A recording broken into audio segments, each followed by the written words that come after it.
GSL Season 2, Round 8, Classic versus Paralyze.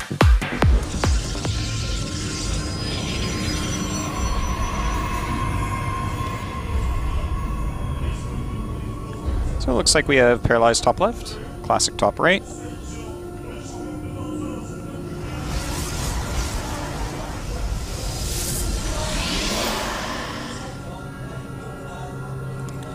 Well, you know, I gotta say, Paralyze probably a bit frustrated, especially after the last two games.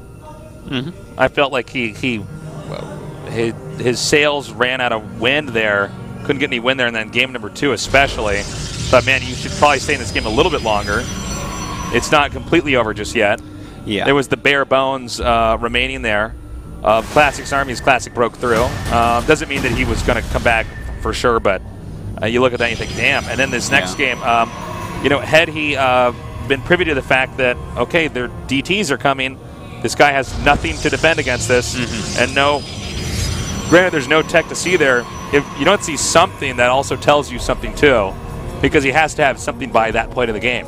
Yeah, that's you're not going for, you know, a one gas all in, and he's simply going for the one gate I don't make anything build.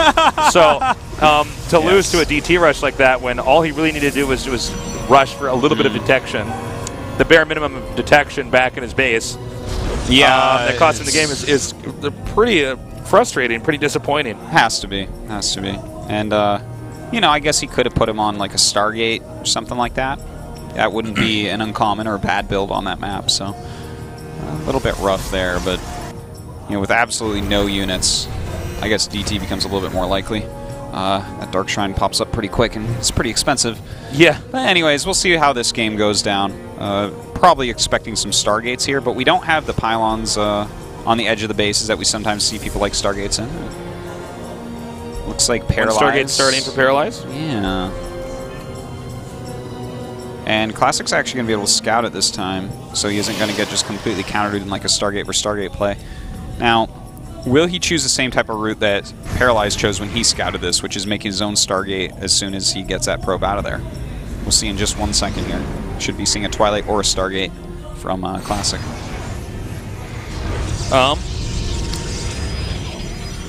Classic, we're still waiting, buddy. Okay, that probe does now get in there. Actually, Mothership Core catching that a little bit later.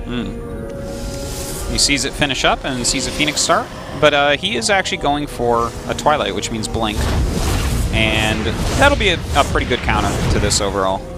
Shouldn't really take too much damage from these Phoenixes, but you know, good Phoenix play does okay against Blink Stalkers because you get your Robo pretty quickly. Oh my God! Oh my God! Cover your eyes. You don't want to see this.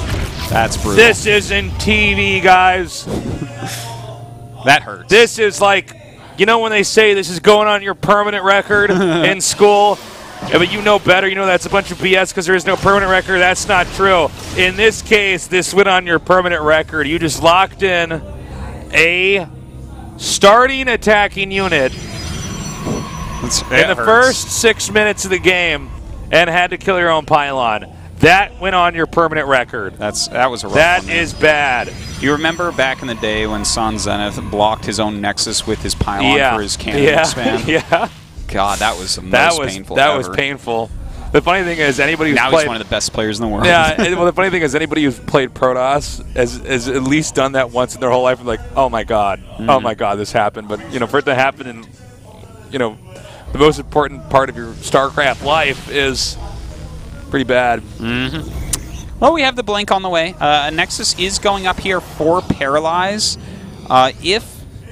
If we have Classic actually really commit on that Nexus, I don't think he really holds it. Because notice he's just spending all of his money on these tech units. How many Phoenixes did he actually end up making? That's actually kind of an important thing. Only one. But he doesn't really have that many units with only one Immortal out at the moment. That's true. Yeah, the Immortal, you need a few additional units to kind of micro around it, you know? Like one Immortal does not stop all this. Okay. It's a pretty strong committal to trying to keep this Nexus. We'll see if he can do it against the harassment that we're going to be seeing here out of these Blink Stalkers. Maybe an overcommittosis. Could be. I feel like normally you want to get that a little bit later, but, you know, I guess he has 2 Immortals now. It's getting a little bit better, but it's a lot of Stalkers. Pick him up again. I love it. That's so awesome. We're doing reps of that probe over there with the Phoenix. Oh, there we go.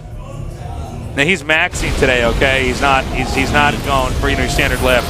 Okay, so the Stalkers are now hitting that first Immortal, and, you know, with 1 blink up here, he actually can, if he wants to, or okay, with the Immortal coming out, he backs up and regroups. That was really worthwhile, though, killing off 2 Immortals and the Sentries. That's big, because now he just walks in. There's no way to hold this.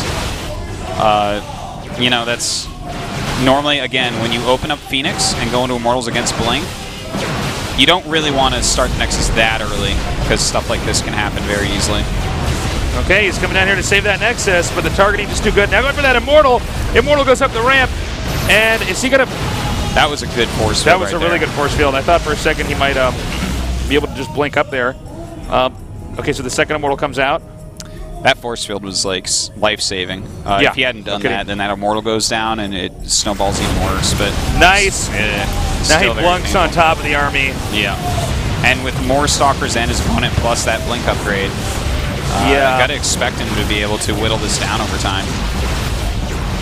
Well, right now a little bit rough though. Yeah, apparently he's coming up here with the Mothership Core, and I think that just now goes down. He needs to get another Immortal out immediately. If he gets 1 more out, he can hold this. Shouldn't be walking down there right this second, though. This is, like, I think probably the one time you really don't want to push. You really want to wait for that Immortal. You need to hold it because you're going to have a much more complete tech tree. Yeah. The only you already have a much more complete tech tree. And now he's coming down here. And I got to say, you know, with Blink available, he's still able to hang on. Now, okay, that was a little bit of a miss micro there. He was definitely over pushing there. It's okay to try to hold your ramp area so you don't get force field contained, but that was a little bit over the top, walking all the way down there with regular Stalkers against Blink Stalkers. And you know, if he had like 4 more Stalkers right now, like he had before, I feel like he'd be a little bit more comfortable with where he's at. Even if that means that Classic has a few more Stalkers as well. Okay, he's going for that Immortal again here, and it will go down. And with the Zealot here in the front, and, with Blink incorporated as well, this is what makes it very, very, very difficult for someone to micro against. And that's going to be a GG. GG indeed. Really kind of questioning why Paralyze tried to take that Nexus against a very scouted 3-gate Blink with no Nexus. And no Sentries and no Robo or anything. It was very obvious that that was going to be pretty much impossible to hold against the caliber player that Classic is. Well, nice micro back there.